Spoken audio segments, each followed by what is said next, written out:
할렐루야. 오늘도 새날을 주신 하나님을 찬양합니다. 오늘도 말씀으로 시작하는 이 하루, 말씀 충만, 은혜 충만하여 말씀의 능력으로 승리하는 하루가 되시기를 주님의 이름으로 축원합니다. 자, 오늘 우리에게 주시는 하나님 말씀은 레위기 16장 말씀인데요. 1절에서 10절까지 말씀만 봉독해 드리도록 하겠습니다. 하나님의 말씀을 경청하시기 바랍니다. 아론의 두 아들이 여호와 앞에 나아가다가 죽은 후에 여호와께서 모세에게 말씀하시니라. 여호와께서 모세에게 이르시되 내 형 아론에게 이르라. 성소의 휘장 안 법궤 위 속죄소 앞에 아무 때나 들어오지 말라. 그리하여 죽지 않도록 하라. 이는 내가 구름 가운데에서 속죄소 위에 나타남이니라. 아론이 성소에 들어오려면 수송아지를 속죄제물로 삼고 순양을 번제물로 삼고 거룩한 세마포 속옷을 입으며 세마포 속바지를 몸에 입고 세마포 띠를 띠며 세마포 관을 쓸지니 이것들은 거룩한 옷이라. 물로 그의 몸을 씻고 입을 것이며 이스라엘 자손의 회중에게서 속죄제물로 삼기 위하여 순염소 2마리와 번제물로 삼기 위하여 순양 1마리를 가져갈지니라. 아론은 자기를 위한 속죄제의 수송아지를 드리되 자기와 집 안을 위하여 속죄하고 또 그 두 염소를 가지고 회막문 여호와 앞에 두고 두 염소를 위하여 제비 뽑되 한 제비는 여호와를 위하고 한 제비는 아사셀을 위하여 할지며 아론은 여호와를 위하여 제비 뽑은 염소를 속죄제로 드리고 아사셀을 위하여 제비 뽑은 염소는 산채로 여호와 앞에 두었다가 그것으로 속죄하고 아사셀을 위하여 광야로 보낼지니라. 아멘. 오늘도 이 말씀을 통해 우리에게 주시는 하나님의 음성을 듣게 되기를 바랍니다. 레위기 10장에서 제사장 위임 예식을 마친 직후에 나답과 아비후가 다른 불을 들이다가 그만 죽게 되는 사건이 일어났었죠. 그런데 오늘 1절 말씀을 보시면 아론의 두 아들이 여호와 앞에 나아가다가 죽은 후에 여호와께서 모세에게 말씀하시니라 그랬습니다. 다시 말해서 나답과 아비후 사건 직후에 이 말씀이 이어지고 있다는 것이죠. 지금까지 다른 주제를 다루느라고 미루어 두고 있었지만 오늘 레위기 16장의 말씀은 레위기 10장의 말씀에서 곧바로 연결되는 말씀이라는 겁니다.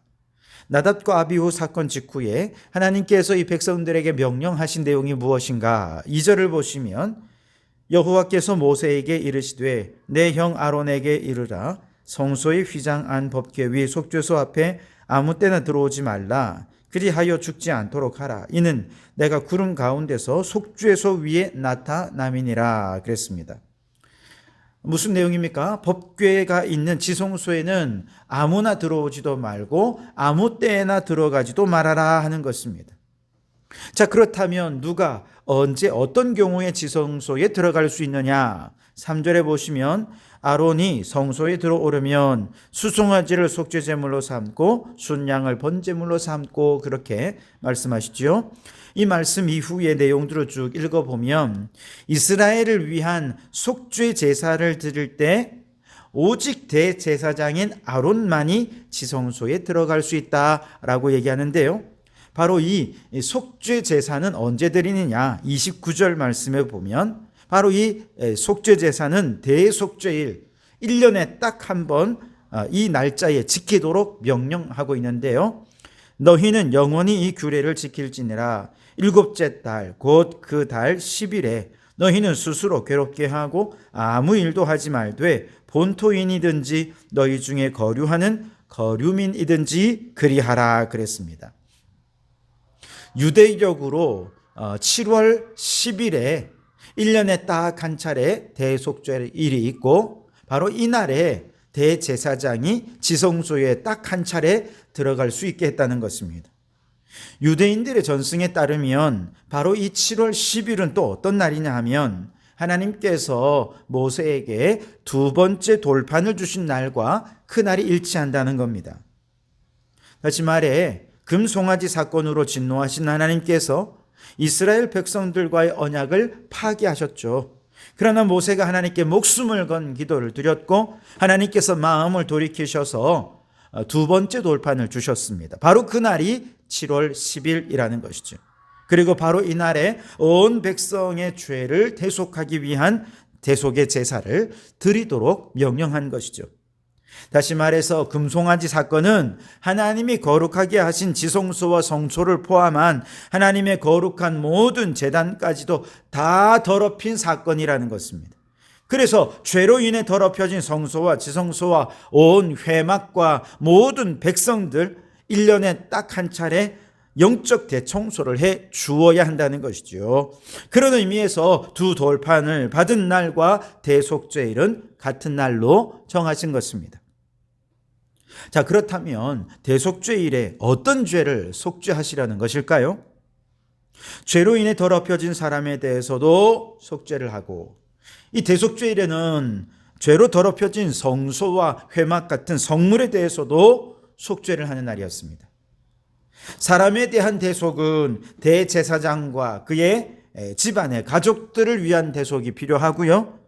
그리고 나아가서 모든 제사장들과 온 백성들의 죄를 1년에 한 차례 대속해서 죄사함을 받게 하셨습니다. 그리고 성물에 대한 것은요, 더럽혀진 성소와 지성소 그리고 회막 전체에 대해 속죄하게 하신 것입니다. 우리는 교회에 있는 건 다 거룩하다, 물건이나 모든 사람들이 다 거룩할 거라 생각하지만 그렇지 않습니다. 마귀는 성소라고 비껴가지 않습니다. 교회에도 죄는 스며듭니다. 그러니 사람에 대해서뿐만 아니라 하나님이 거하시는 모든 성전과 성물에 대해서도 대속해라 라고 말씀하신 것이죠. 자, 최무열 목사님이 쓰신 하나님 마음 담을 레위기라는 책에 보면 유대인의 대속죄일 예식서인 요마서를 소개하는데요.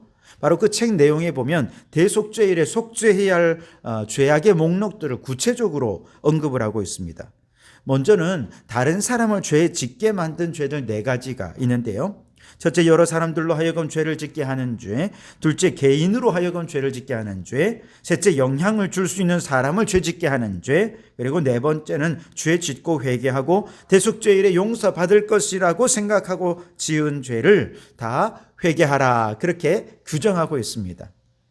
그 다음은 인간관계를 통해 지은 죄 5가지를 이때 반드시 회개해야 한다고 말하는데요. 첫째는 공동체와 분리되는 죄. 이게 아주 큰 죄입니다. 둘째는 지혜로운 사람을 반대하는 죄. 셋째는 교훈을 얕보는 죄. 넷째는 선생님을 모독하는 죄. 다섯째, 교훈을 경멸하는 죄를 다 회개하라는 것입니다. 그래서 하나님의 말씀이 선포되고 그 말씀이 가르쳐질 때 말씀의 권위를 위해서 선생님을 모욕해서는 안 되고 그 말씀의 교훈 자체를 아멘으로 받아들일 수 있어야죠. 그렇지 않은 모든 죄를 다 회개하라는 것입니다. 그리고 물질에 대한 5가지 죄를 회개하도록 하시는데요. 첫째는 대중을 저주한 죄, 둘째는 훔친 물건을 나누어 갖는 죄, 셋째는 길에서 주운 물건을 갖다 주지 않은 죄, 넷째는 가난한 사람을 박해한 죄, 다섯째는 뇌물을 받아 정의를 왜곡시킨 죄를 다 회개해라, 그렇게 말씀하고 있습니다. 여러분, 이 회개만 잘해도 뇌물 받는 일, 요즘과 같이 이 돈봉투 사건이 막 있고 정치권이 술렁이는 이런 때에 참 이렇게 회개만 잘해도 이 나라가 거룩하고 성결한 나라가 되지 않을까 생각합니다. 또한 잘못 생각한 죄 5가지도 회개하라고 목록에 있는데요. 첫째는 주인을 잘 봉양하지 않고 자기만 먹은 죄. 둘째, 가난한 사람을 위하여 준비한 물질을 자기가 쓴 죄. 셋째, 부도덕한 일을 보며 나는 안 그렇다라고 여기는 죄. 넷째, 남과 비교해서 자기가 우월하다고 생각하는 죄. 다섯째, 좋지 못한 사람이라도 의심하는 죄를 회개해라, 그렇게 말씀하고 있습니다. 그리고 마지막으로 마음속으로 지은 죄 5가지를 회개하게 하시는데 그 목록이 잡담, 중상모략, 분노, 악한 생각, 그리고 나쁜 친구를 사귀는 것을 회개하도록 규정하고 있습니다. 여러분, 유대인들은요, 하나님 앞에 1년에 한 번 죄를 회개할 때에 그냥 막연하게 죄를 회개하지 않습니다. 아주 구체적인 목록들을 이렇게 정해놓고 그 죄들을 회개하고 있죠. 그만큼 구체적이고 철저하게 죄를 회개한다는 것이고요. 또한 이것이 가지고 있는 좋은 장점이 뭐냐 하면 이렇게 목록이 분명하면 한 해를 살면서 이 죄를 범하지 않기 위해 얼마나 최선을 다해 노력을 하겠습니까? 단점은 목록에 해당되지 않으면 이건 죄가 아니다라고 생각하는 단점이 있을 수는 있습니다.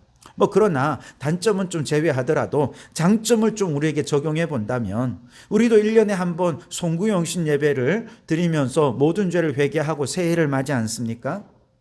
그럴 때 우리도 그저 막연하게 송구영신 예배에 참여하지 말고 이제 한 해 동안 지은 죄 가운데 이건 내가 반드시 회개하고 넘어가야겠다라고 하는 목록들을 여러분 한번 좀 잘 생각해 보시면 좋겠습니다. 그래서 한 해 동안 살면서 목록에 해당되는 죄를 범하지 않기 위해 최선을 다하고 그럼에도 불구하고 어쩔 수 없이 죄를 범했을 때 하나님 앞에 나아가 1년에 단 한 차례 이 목록에 해당되는 모든 죄를 하나님 용서해 주십시오 하면서 그렇게 하나님께 나아간다면 우리 주님께서 우리의 모든 죄 씻으시고 거룩하고 새 마음으로 새해를 또 맞이할 수 있게 해 주실 것입니다. 그렇게 여러분 우리가 죄의 목록들을 다 정하고 하나님의 백성답게 조금 더 하나님께 가까워지는 삶을 살기 위해 부지런히 또 성결한 삶을 살아가는 우리 성도들이 되시기를 주님의 이름으로 축원합니다. 대속죄의 제사의 내용을 좀 자세히 보면 지금까지의 제사에는 없는 아주 특별한 제사의 방법이 등장하는데요. 바로 아사셀 염소입니다. 8절에서 10절까지의 내용을 보시면 두 염소를 위하여 제비를 뽑되 한 제비는 여호와를 위하고 한 제비는 아사셀을 위하여 할지며 아론은 여호와를 위하여 제비 뽑은 염소를 속죄제로 드리고 아사셀을 위하여 제비 뽑은 염소는 산채로 여호와 앞에 두었다가 그것으로 속죄하고 아사셀을 위하여 광야로 보낼지니라 그랬습니다. 이때 여호와를 위하여 속죄 제물로 드려지는 염소는 우리가 잘 아는 속죄 제사를 그대로 드리면서 똑같이 대속의 제물로 사용이 됩니다. 그래서 온 백성의 죄를 이 염소에 전가하고 그리고 그 죄를 소멸하는 역할을 하게 되죠. 그와 함께 아사셀을 위하여 광야에 산채로 보내지는 염소도 마찬가지입니다. 온 백성의 죄를 그 아사셀 염소에게 대신 지웁니다. 그리고 광야에 내보내죠. 염소는 결국 절벽에서 떨어져 죽게 되고 각종 동물들의 먹이가 됩니다. 이때 염소를 데리고 갔던 사람은요, 염소가 절벽에서 떨어져 죽고 동물들의 먹이가 되는 것을 볼 때에 그것을 지켜보고 있다가 그 모습을 보면 마치 봉수대처럼 신호를 통해서 이제 다른 사람에게 전달을 하게 되고 그 소식은 전달되어서 마지막에 예루살렘 성전에 있는 백성들에게까지 전해지게 된다는 것입니다. 이 소식이 전해지게 되면 성전 입구에 매어 있던 붉은색 리본은 이제 흰색 리본으로 바꾸어 달게 되고 백성들은 그 리본의 색깔이 달라진 것을 보고 지난 한 해 동안 지은 모든 죄를 하나님께서 다 용서해 주셨구나. 이것을 믿으면서 속죄의 은혜에 감사하게 된다는 것입니다. 이때 염소를 위하여 여호와를 위하여 드려지는 염소나 광야로 보내어지는 아사셀 염소는 둘 다 죄를 소멸시키는 대속제물이라는 점에서 우리 모든 사람들의 죄를 대속하신 예수 그리스도를 예표한다고 말할 수 있습니다. 예수님은 우리 죄를 대속하기 위하여 여호와 앞에 드려지는 대속의 제물이 되셨습니다.